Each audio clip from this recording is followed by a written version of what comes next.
Le Real Madrid remporte sa 15e finale de Ligue des Champions face au Borussia Dortmund.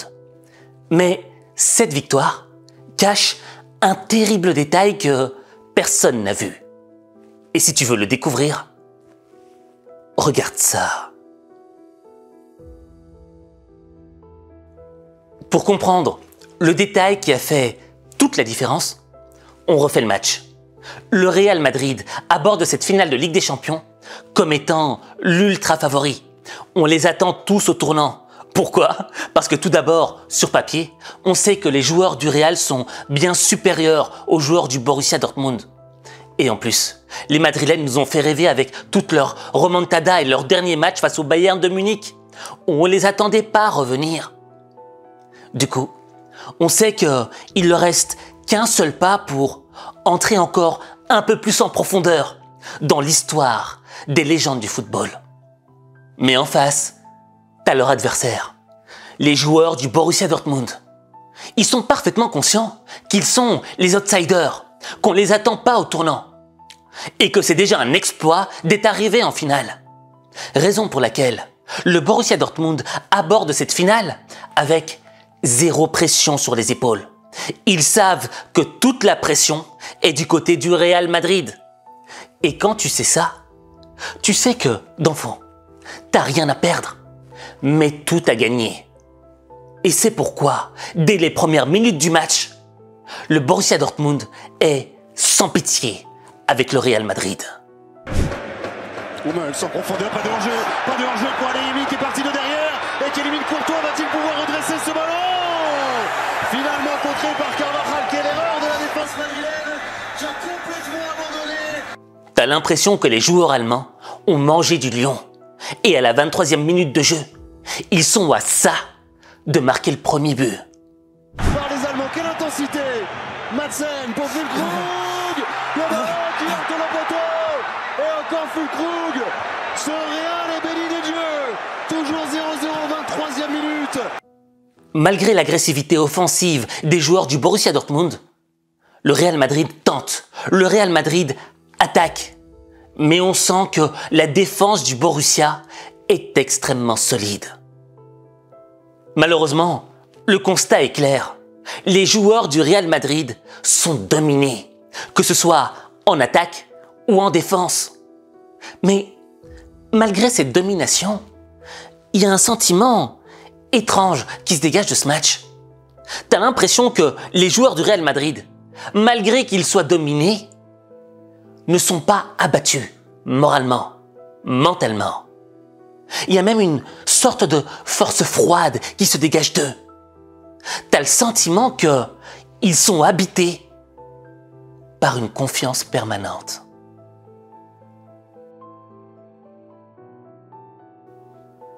Malgré ce sentiment étrange que dégageaient les joueurs du Real Madrid, pour moi, le match était fini. Le Borussia Dortmund allait plier le jeu. Je veux dire par là que les gars étaient ultra dominateurs. Ils avaient une confiance totale en eux. Et ça se ressentait. Jusqu'à ce qu'on arrive à la 75e minute de jeu. À partir de cet instant-là, le match est rentré dans le domaine de la psychologie. La légende Toni Kroos tire un corner qui va droit sur la tête de Carvajal et qui dévie le ballon dans les filets. Encore le pied soyeux de Kroos pour travailler ce ballon. Oh, vers Carvajal. Voilà comment se retirent les légendes en empruntant. Non. Quelle passe de Toni Kroos pour la déviation de Carvajal. Comment? Mais comment les joueurs du Real Madrid, que l'on pensait morts, sont parvenus à renverser la vapeur et reprendre les rênes du cours du jeu? Ce but a marqué le glas de l'effondrement psychologique des joueurs de Dortmund. Ce que je veux dire par là, c'est que pendant 75 minutes, les gars ont tout fait bien. Ils avaient 10 sur 10 sur papier. On n'avait rien à leur reprocher. Et pourtant, le Real Madrid parvient à revenir de nulle part, tel un phénix qui renaît de ses cendres. La réalité, c'est que les joueurs du Real Madrid sont dangereux. Pourquoi? Parce qu'ils exploitent chaque faille, chaque erreur sur le terrain, mais également en dehors du terrain. Je m'explique. Dans le regard des joueurs du Borussia Dortmund, on a ressenti qu'ils étaient abattus, moralement, mentalement. Et les joueurs du Real Madrid, tels des requins qui arrivent à ressentir la goutte de sang qui caresse l'eau de l'océan, ont ressenti cette faille psychologique et l'ont exploitée sans pitié. Et la meilleure illustration de cette faille, de cette faiblesse, de cette blessure mentale qu'ont subi les joueurs de Dortmund, c'est lorsque l'un d'entre eux a fait une passe à un joueur du Real Madrid, qui lui-même l'a remise à Vinicius Junior, qui a été sans pitié avec les Allemands. Oula, mauvaise passe. Non, Et le 2 contre non. 1 joué. Vinicius, la balle de match. La balle de match. Yes!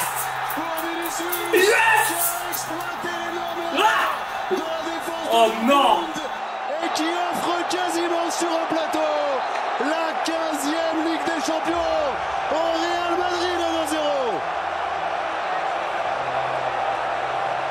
À finale de Ligue des Champions, vous n'avez pas le droit de commettre de telles erreurs, le pauvre. Terrible. C'est là qu'apparaît le terrible détail que personne n'a vu. C'est un détail qu'on ne peut pas voir avec les yeux. En réalité, les joueurs du Real Madrid ont commis un meurtre mental de sang-froid. Ils ont tué la motivation et l'envie des joueurs ultra-dominateurs du Borussia Dortmund. Et c'est là que intervient une question dont la réponse est violente. Pourquoi les joueurs du Real Madrid parviennent à avoir ce genre de confiance permanente qui te donne l'impression que même dans le pire des tumultes, ils ne failliront jamais? J'ai un problème. Tu sais, lorsque tu es en position de favori, c'est dur de donner son plein potentiel sur le terrain. Je m'explique. En réalité, quand tu es dans cette position-là, la pression, elle est énorme. Et elle agit sur toi comme une enclume qui t'empêche de donner tout ce que tu as. Mais avec les joueurs du Real Madrid, tu as le sentiment que cette pression n'existe pas. C'est comme s'il y avait quelque chose de mystique, un truc magique qui habite les joueurs. Et en réalité, cette magie qui habite l'esprit du Real Madrid, elle s'appelle Carlo Ancelotti, le coach du Real. Le coach du Real Madrid est en réalité la pierre angulaire qui fait toute la différence sur le terrain. Je m'explique. Tu vois, dans ta vie, tu as sûrement déjà rencontré des gens toxiques. Ça peut être un prof, ça peut être un proche, un ami, quelqu'un qui vit avec toi quotidiennement. Et en réalité, la fonction des gens toxiques, c'est d'insérer le doute dans notre esprit, de nous faire croire qu'on est incapable, qu'on va jamais y arriver. Dans le fond, ils nous dévalorisent. Et tu as l'impression que leur objectif, c'est quoi? C'est de nous détruire de l'intérieur, de faire de notre vie un enfer. Et lorsqu'ils arrivent à leur fin, tu perds le moral, tu perds la motivation, t'es plus le même. Et tu commences à te détester toi-même. Tu t'en veux, tu te sens coupable constamment. Pourquoi? Parce qu'ils ont fini par te faire croire que t'en valais vraiment pas le coup. Et toi, t'y as cru. Tu vois, je t'en parle parce que moi, ça m'est arrivé plein de fois. Plein de fois, des gens toxiques qui ont essayé de me détruire. Je ne sais pas pourquoi, pour quelle raison. Mais humainement, ça m'a affecté. Ça a coupé mon envie d'avancer. Et tu sombres dans une dépression personnelle. T'as plus envie d'oser, t'as plus envie d'essayer. Pourquoi? Parce que tu penses que t'es nul. Et t'as pas envie d'être ridicule. Et c'est là que tu comprends pourquoi Carlo Ancelotti est si important dans ce groupe du Real Madrid. En réalité, l'homme donne une confiance totale à ses joueurs. Et ces joueurs le ressentent. Et quand tu sens qu'une personne a une vraie confiance en toi, qu'elle croit en toi, qu'elle te valorise, eh ben t'es prêt à surmonter n'importe quelle épreuve pour honorer cette confiance qu'on t'a donnée. Cette confiance qui t'est donnée, elle t'habite à l'intérieur. Raison pour laquelle je parlais de confiance permanente. Cette confiance de Carlo Ancelotti qu'il a donnée à ses joueurs, elle illumine leur confiance personnelle. Cette confiance personnelle ne s'éteint jamais, malgré les épreuves, malgré les tumultes du match, malgré le fait que nous, parfois, en tant que spectateurs, on ne croit plus en eux.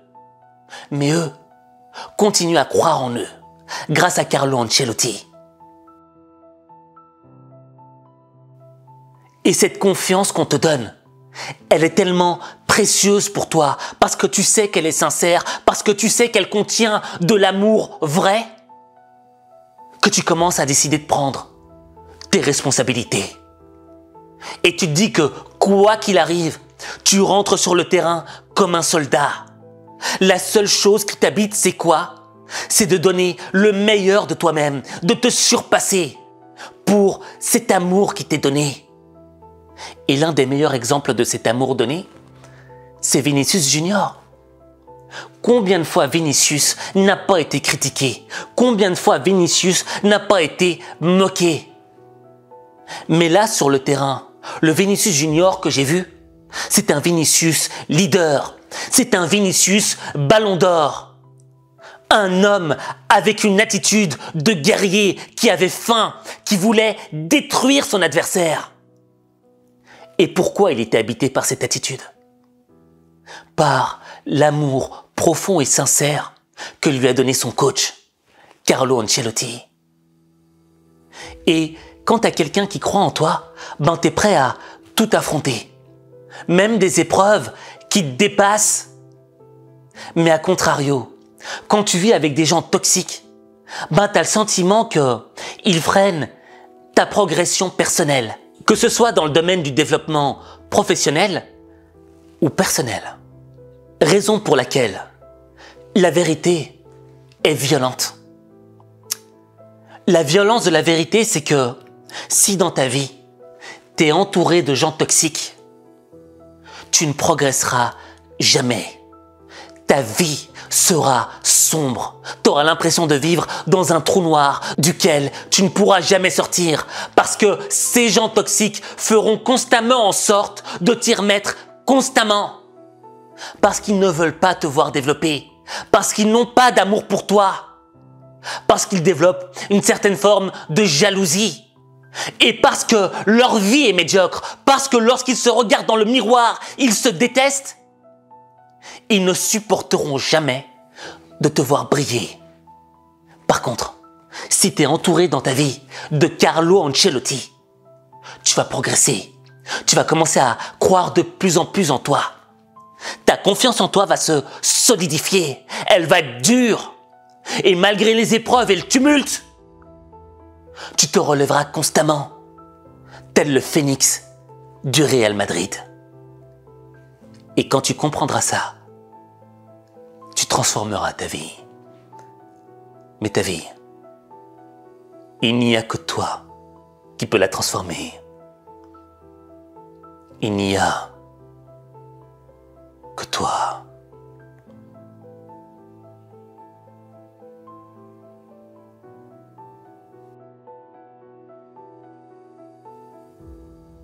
Dans nos vies, on a tous besoin d'un Carlo Ancelotti, de quelqu'un qui va nous donner ce surplus de motivation pour aller affronter la guerre. Mais parfois c'est dur. C'est dur parce que on ne trouve pas ce Carlo Ancelotti et on commence à sombrer. Raison pour laquelle il est primordial, il est crucial que tu crois en toi. Et je veux que tu écrives en commentaire « Je crois Je répète, je crois.